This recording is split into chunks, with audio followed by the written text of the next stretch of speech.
Greetings and salutations. Thank you for lending an ear to The Voice of the Times for Friday, August 20, 2021. For today's editorial, COVID vaccine as Cold War II weapon. The United States is preparing the first shipment of 500 million COVID-19 vaccine doses it pledged during the Group of Seven or G7 summit last June, donating more than 500,000 Pfizer-BioNTech doses to Rwanda. This is just the beginning, proclaimed the White House spokesman. The G7 members promised to give away 1 billion doses to countries struggling with dwindling vaccine stockpiles. The Biden administration is hoping that the Rwanda shipment will spur the rest of its partners to follow through on their pledges. The G7's magnanimous gesture is commendable, but it would be naive to assume the world's richest nations are driven by the purest and noblest intentions to save the world. The Carbis Bay Communique is essentially the G7's playbook for a post-pandemic era, and vaccinating the world by getting as many safe vaccines to as many people as possible as fast as possible is just the kicker. Further down the communique, the G7 commits to upholding the rules-based international system and international law.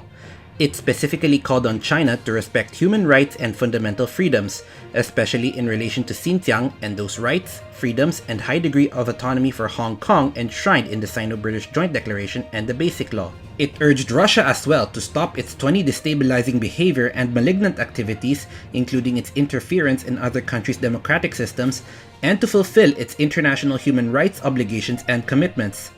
We see the communique as the opening salvo in the Second Cold War. G7, which accounts for 59% of the world's gross domestic product, has installed itself as the West's knight in shining armor.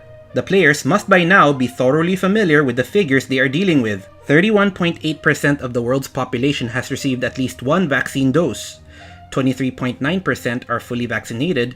4.8 billion doses have been administered, and 1.3% of people in low-income countries have at least one dose. Both the West and the China-Russia alliance are no doubt deep into their opening moves, strategizing how best to deploy the COVID vaccine to gain initial advantage. The G7's 1 billion doses initiative is a rather late reply to Moscow and Beijing's successful vaccine push. Russia has donated thousands of Sputnik V shots to poor countries. China's vaccine manufacturers, Sinovac and Sinopharm, have long been shipping free doses to its own coterie of friendly states. The Philippines is a perfect example of how the COVID-19 vaccine is being used as a tool to win hearts and minds. President Rodrigo Duterte has never cloaked his undying admiration for China as a friend and benefactor, and his contempt for the United States for denying a visa to former National Police Chief and now Senator Ronald Bato de la Rosa. The president constantly reminds the people that China was the first country to deliver vaccines to the Philippines. Duterte had a sudden change of heart after the United States shipped 1 million vaccine doses to Manila. The shipment was enough to make him decide to retain the Visiting Forces Agreement, which he had threatened to revoke. During one of his recent briefings, the president requested the United States for more doses. That should be Washington's cue to ramp up its efforts to get into the Philippines' good graces. The US needs to strengthen its influence in the Asia-Pacific region, where the South China Sea looms as one of the major front lines in the Second Cold War.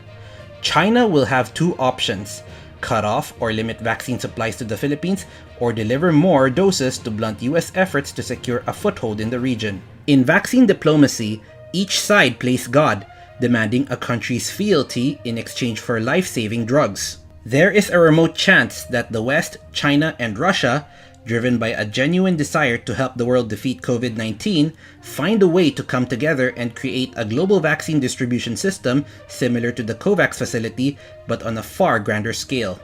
We can always hope for a miracle. And that's the editorial for Friday, August 20, 2021.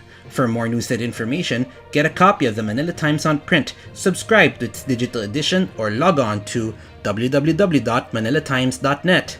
Follow us on Twitter, Facebook, or Instagram, and listen to the Voice of the Times.